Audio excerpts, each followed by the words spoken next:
today is Independence Day, commonly known as the 4th of July. Joining us live this morning to share the history of this federal holiday, none other than political historian Rich Rubino. Rich, good morning to you. Thank you so much for being here with us. Good morning. You're quite welcome.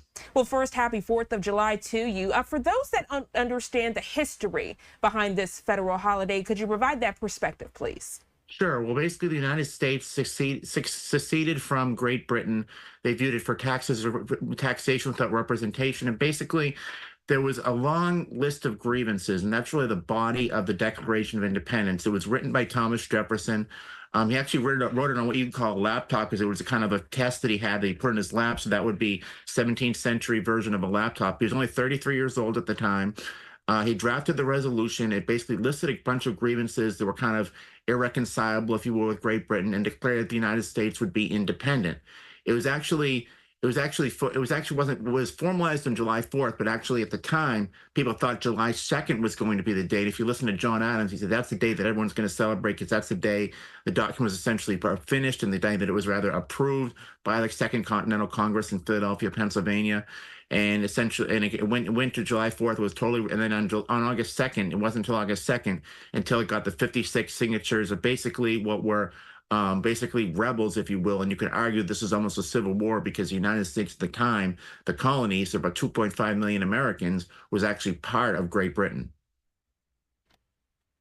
Thank you so much for that detailed breakdown, Rich. So fast forwarding today, it is 2024, and today we celebrate the 4th of July many different ways, you know, coming together as a society, reflecting on what independence truly means. And then you also have those barbecues, you have families coming together in the backyard with music, some might go swimming. We also have those fireworks shows. I want to ask you, is there any historical significance to the fireworks?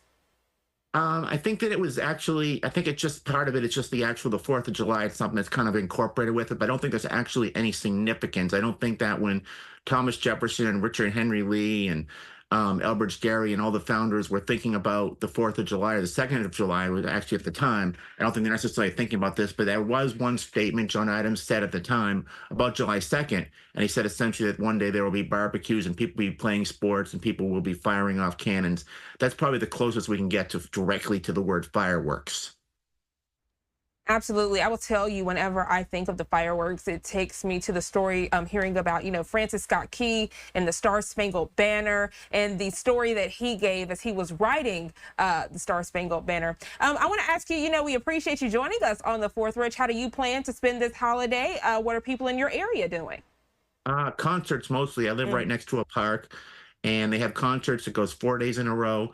And they have fireworks tonight. Certainly, there were fireworks in the town, the adjacent town last night. But where I live is Marblehead, Mass, and it's very much a very patriotic town. It was actually one of the birthplace of the American Navy, so they do a lot of celebrations. And as I say, there are concerts right up at the park for 4 straight days, basically. So it's very exciting. Rich, thank you so much again for joining us bright and early here on Live Now from Fox as we are setting the scene on this 4th of July holiday. I hope you enjoy the rest of your day. Thank you, you as well. Thank you.